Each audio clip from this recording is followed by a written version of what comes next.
ऐशा बाबांच्या अगणित कथा किती म्हणून सांगू आता। ऐसे माधवराव बोलत असता घंटा वाजता ऐकली। रोज दुपारा जेवणा आधी भक्त जाऊन या बैसती मशिदी। करीती गंधाक्षत अर्घ्यपाद्यादी पूजा सविधी बाबांची।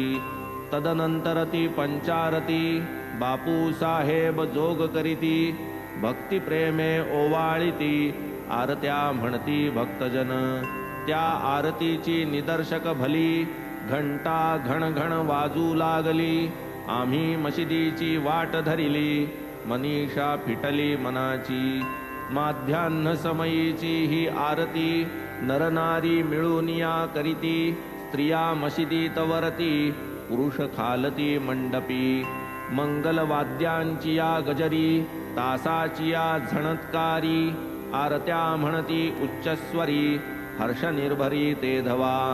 पातलो आम्ही मंडपद्वारी आरती चालली घनगजरी। पुरुष मंडळी वेष्टिली पायरी रिघनावरी जावया। माझ्या मनी असावे खाली जोवरी आरती नाही संपली। संपताच मग बाबा जवळी जावे मंडळी समवेत।